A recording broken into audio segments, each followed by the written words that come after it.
மே மாத ராசி பலன்கள் 2026ஆம் ஆண்டு சிம்ம ராசியை பற்றி நாம் பார்க்க போகிறோம். அஷ்டம தோஷத்திலிருந்து நிவாரணம். மே 11 அன்று யோக காரகனான செவ்வாய் 8ஆம் வீட்டை விட்டு விலகி 9ஆம் வீட்டில், அதாவது பாக்கியஸ்தானம் நுழையிறதுனால இதுவரை இருந்த தடைகளும் ஆரோக்கிய பிரச்சனைகளும் மாயமாக போகுதுங்க. அதிர்ஷ்டம் உங்களை தேடி வர போகுதுங்க. தொழிலில் சிகரத்தை தொட போகிறீங்க. மே 15 முதல் லக்னாதிபதி சூரியன் கர்மஸ்தானமான 10ஆம் வீடு ரிஷபத்தில் நுழையிறதுனால உங்களிடம் தலைமை பண்புகள்லாம் அதிகரிக்க போகுது. அலுவலகத்தில் உங்களுக்கு நிகரற்ற அதிகாரம் கிடைக்க போகுதுங்க.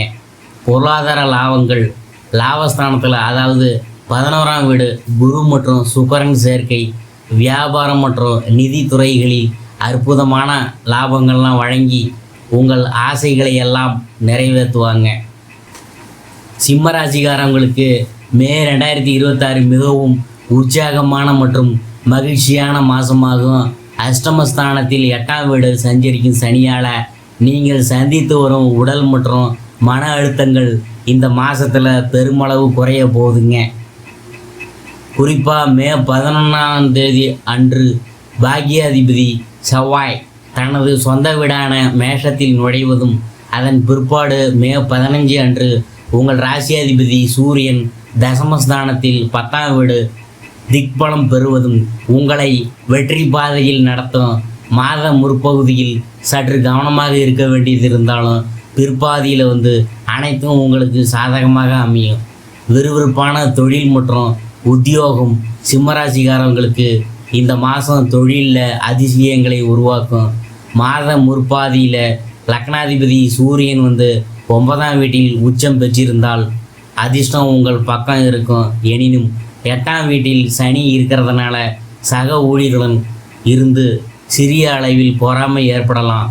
மே 15 அன்று சூரியனும் புதனும் கர்மஸ்தானமான 10ஆம் வீடு ரிஷபராசியில் நுழைந்தவுடன் உங்கள் தொழில் வாழ்க்கை உச்சத்தை எட்டும்.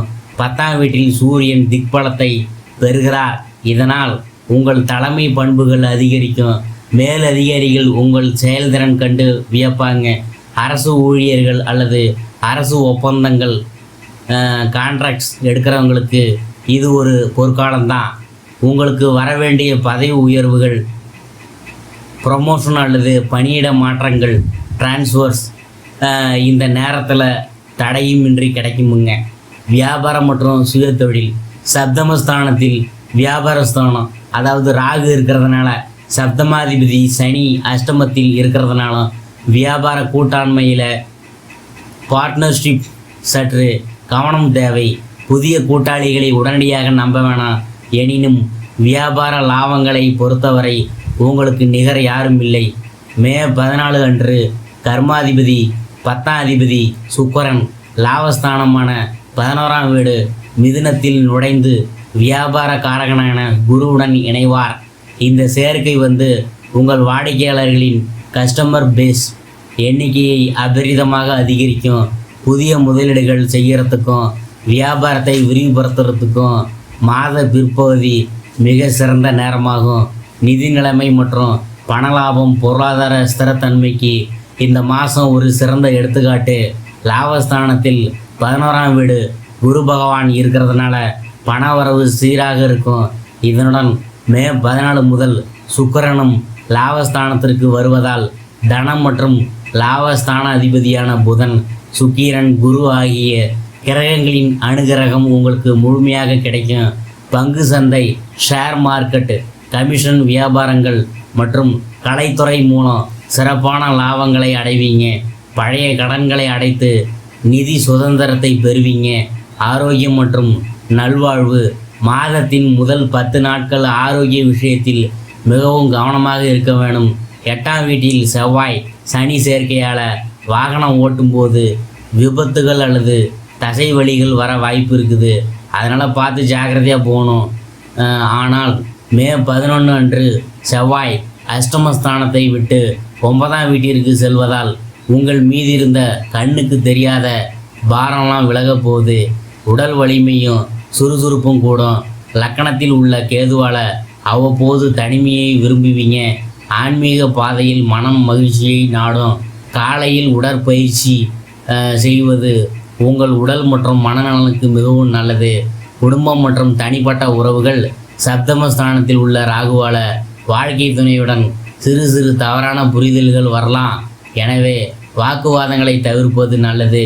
ஆனால் மே 11 அன்று செவ்வாய் 9ஆம் வீட்டில் பாகிய பித்ருஸ்தானம் ஆட்சி பெறதுனால தந்தையின் உடல்நலம் மேம்படும். அவருடனான உங்கள் உறவு பலப்படும். தந்தை அல்லது பிதுராஜித சொத்துக்கள் மூலம் லாபம் கிடைக்கும். லாபஸ்தானத்தில் உள்ள குருவின் பார்வை 5ஆம் வீட்டின் புத்திரஸ்தானம் மீது விழுவதால் உங்கள் குழந்தைகளின் நன்னடத்தையையும் அவங்களின் வளர்ச்சியையும் உங்களுக்கு பெருமையை தரும். குடும்பத்தில் சுபகாரியங்கள் நடக்கிறதுக்கான பேச்சுகள்லாம் எழுவும். கல்வி மற்றும் மாணவர்கள் மாத தொடக்கத்தில் 9ஆம் வீட்டில் சூரியன் இருக்கிறதுனால மே 11க்கு பிறகு செவ்வாய் அங்கு வருவதாலும் உயர்கல்வி வெளிநாட்டு கல்விக்காக முயற்சிக்கும் மாணவர்களுக்கு இது ஒரு அற்புதமான நேரம். அட்மிஷன்கள் எளிதாக கிடைக்கும். குருவினுடைய அருள் கிடைக்குங்க. ஆனால் இருந்தாலும் கொஞ்சம் ஜாக்கிரதையாக இருங்க. போட்டித் தேர்வுக்கு தயாராக இருக்கிறவங்க, அதாவது காம்படிட்டிவ் எக்ஸாம், சரியான திட்டமிடல் படித்தால் மே 15க்கு பிற்பாடு மகத்தான வெற்றியை நீங்கள் பெறலாம். மே 2026க்கான வேத பரிகாரங்கள் என்னன்னு பார்க்கும்போது, அஷ்டம சனி சப்தம ராகுவின் தோஷங்களை குறைத்து தசம சூரியனின் முழுமையான பலனை பெற இந்த பரிகாரங்களை பின்பற்றுங்க.